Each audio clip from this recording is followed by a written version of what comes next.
Esta es la historia de una mujer casada que vive en un pueblo pequeño, que está un poco aburrida de su matrimonio, quiere una vida más interesante, donde ella pueda sentir más emociones, donde se sienta más viva y que se parezca a las novelas de amor que ella lee. A partir de ahí empieza a tomar decisiones que poco a poco la van a llevar a su decadencia. Ahora voy a ser honesta, estuve a punto de abandonar esta historia. Está escrita en este libro, Madame Bovary, de Gustave Flaubert. Si a ustedes les pasó como a mí, el inicio de este libro se me hizo muy lento, porque el escritor te da mucho detalle, se recrea mucho en descripciones, en contarte cómo es el pueblo, cómo son la gente de ese pueblo, cómo es el clima. Prácticamente es demasiado descriptivo. Yo quería que él me contara la historia de la protagonista, que se llama Emma. Yo quería saber todos los chanchullos, los amantes, cómo era la relación de su esposo, porque me acerqué a esta obra, aparte de porque es un clásico, porque me interesó la trama. Con la primera parte del libro tienen que tener paciencia, porque Gustave se recrea mucho contándote los personajes del pueblo al que van a vivir Emma y su esposo. Por ejemplo, la señora que tiene una posada, el procurador, el cura, el farmacéutico, la familia del farmacéutico, el comerciante del pueblo. Entonces yo decía, ya no quiero saber de estas personas, yo quiero ir al chisme, quiero ver qué pasa con Emma, su esposo, sus amantes. Entonces después, cuando vas leyendo el libro poco a poco, te das cuenta de que todo esto no es relleno, todo esto es parte del mundo que poco a poco va asfixiando a Emma. Entonces tienen que tener paciencia porque el libro poco a poco se va cocinando a fuego lento, y si te interesa todo lo que va a ir pasando progresivamente, hasta incluso le coges cariño a los personajes secundarios, porque no es menos cierto que están muy bien desarrollados y están bastante interesantes y tratan diferentes mensajes y te dan muchas lecciones. Y les recomiendo que si ustedes lo van a leer porque es un clásico, porque lo tienen pendiente, porque se lo han recomendado, denle oportunidad por lo menos las primeras 100 páginas, yo diría hasta un poco más, porque sí es un libro que se te puede hacer muy pesado, sobre todo al principio. Entonces ya una vez que pasan lo que es la primera parte, les va a interesar muchísimo. Algo que me llamó la atención es que el libro se llama Madame Bovary, pero si a mí me dicen, escoge el otro título, yo le pusiera Charles Bovary, que es el esposo de Emma. Desde el principio, Gustave te habla de la infancia de Charles, de esa inseguridad, de esa bondad que casi roza la ingenuidad. Es un hombre tan bueno, tan pasivo, que tú sientes lástima por él.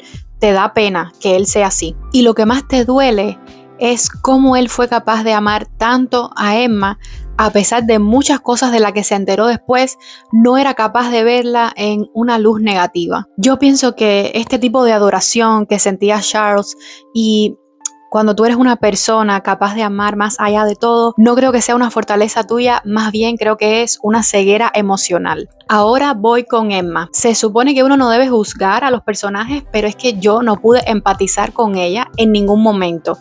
Siempre me cayó muy mal. Me pareció muy inconforme con su vida, muy desagradecida. Para mí, uno de los peores defectos que puede tener un ser humano es el ser malagradecido. Y Emma nunca está conforme con todo lo que la vida le da.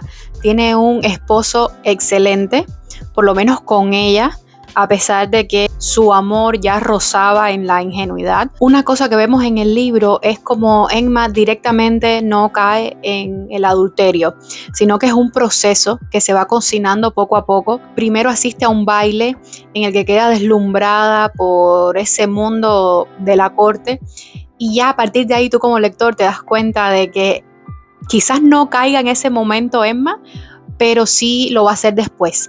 Ese tipo de personalidad que tiene ella ya te deja ver desde el inicio que de una forma u otra ella no va a respetar ni le va a ser fiel a su marido. Y bueno, evidentemente ya llega un punto en la novela en que Emma cae en el adulterio, y no una, sino varias veces. Y aquí el libro te enseña muchísimo la diferencia entre intensidad y amor. porque queda más que claro que los amantes de Emma no la aman. Quizás en algún momento ellos piensen que sí, pero no. Tú te das cuenta como lector de que no, de que simplemente la están usando porque es una mujer bonita, es seductora, es apasionada y, por supuesto, muchos hombres aprovechan estas cualidades en las mujeres. Y el libro te muestra los diferentes tipos de amantes que aparecen en la vida de Emma, porque, por ejemplo, el primero es el típico seductor. Él, desde que la ve, pone el ojo en ella, la seduce, la estudia, no le interesa que esté casada. Incluso conoce al marido de Emma y trata con él. Ya una vez que él consigue lo que quiere, se cansa de ella y la deja. Y de hecho la deja en unas circunstancias bastante críticas que les recomiendo que lean el libro para que se enteren de cómo fue. Y en el caso del segundo amante, este parece más sensible porque comparte muchos gustos que tiene Emma en cuanto a la literatura, a la música. Ahí se establece otro tipo de conexión, pero en el fondo él tampoco la ama. Ambos amantes la desean, pero no se quedan. Y Emma tampoco ama. Emma simplemente desea, le gusta la novedad, le gusta sentirse deseada. Está buscando esa sensación de sentirse viva todo el tiempo. Y eso en el libro y en la vida es algo insostenible. Te das cuenta de que el deseo, la pasión, la novedad son pasajeros. Ninguno es amor. Y lo más fuerte aquí es que el único que ama, Charles, tampoco se salva, porque el amor de él es ciego y por eso nadie gana. Otra cosa que me llamó muchísimo la atención es el contexto del pueblo. Personajes que al principio me desesperaban, pero que luego terminaron siendo claves. Por ejemplo, el farmacéutico del pueblo donde vive Emma y Charles me pareció muy interesante, sobre todo las discusiones que tenía con el cura del pueblo.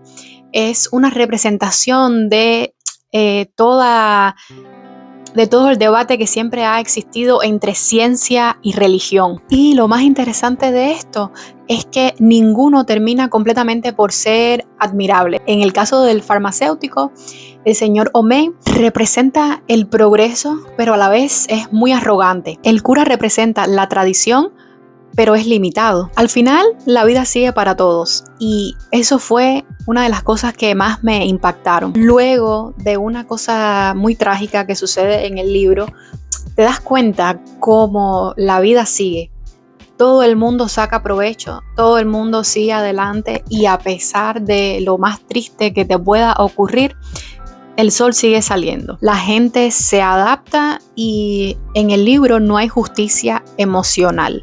Y eso queda clarísimo y es una de las cosas que más duele. Quiero hacer una recomendación y es que si van a leer este libro, la edición que yo tengo está traducida por Mauro Armiño y me gustó mucho las notas al pie de página porque aquí el escritor se detiene mucho explicándote libros de medicina de la época, cómo era la moda, qué costumbres había.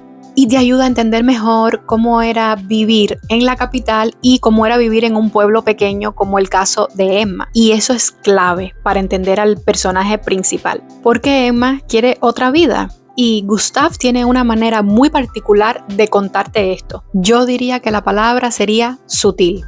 Por ejemplo, las escenas donde se describen las aventuras amorosas están elegantemente escritas. No te dicen lo que está pasando, pero tú lo entiendes todo. Hay una escena muy particular que me dejó a mí bastante impactada, que es de un coche dando vueltas.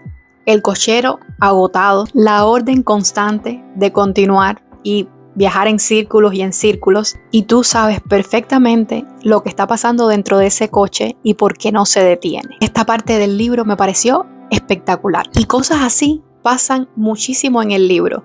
Gustave no te lo cuenta directamente, pero te lo sugiere todo. A mí me encanta poder imaginarme las cosas y que no me las digan explícitamente. Y aunque esto funcione tan bien, tengo que confesar que a veces me desesperaba, porque justo en el momento en el que yo quería saber de Emma cómo iba a terminar una escena, si la iban a descubrir o no, Gustave viraba a contarme del pueblo. Entonces se detenía a describirme los pájaros, el clima y yo...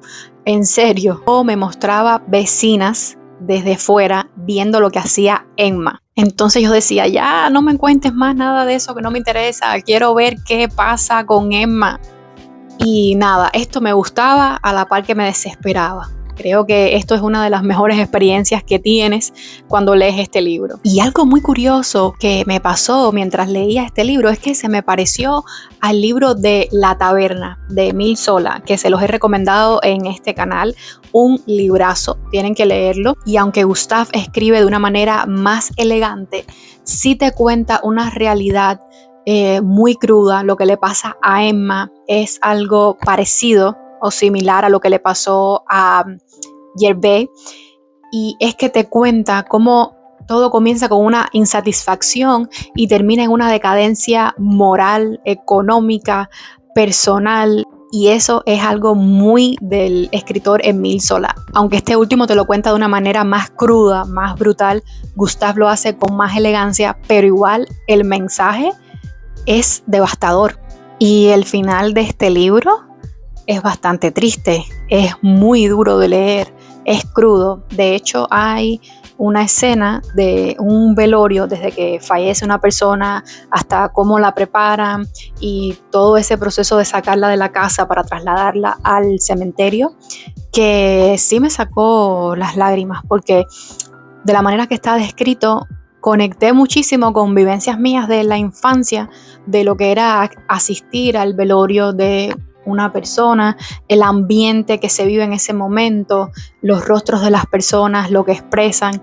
Y me recordó mucho esas experiencias del pasado. Esa sensación de pérdida es muy vívida y te quedas mucho con eso. Y bueno, te enseña que, como siempre, la vida continúa, todo sigue adelante, a pesar del dolor, a pesar de la muerte, a pesar de la traición, todo sigue. Y te quedas con la sensación de que nada es tan importante como creemos. Y por último, algo que no quería dejar de mencionar es que esta novela llevó a su escritor a juicio. Lo acusaron de inmoral, de corromper a la sociedad por cómo hablaba del deseo femenino y del adulterio. Pero yo creo que en algo sí tenían razón. Y no es que el libro sea inmoral, sino que es peligrosamente honesto, porque es que este libro no te da como un sermón, una lección, no te castiga, no te dice qué pensar, simplemente te muestra cómo termina alguien que vive persiguiendo una fantasía. Y eso fue algo que incomodó muchísimo a la opinión pública de ese momento.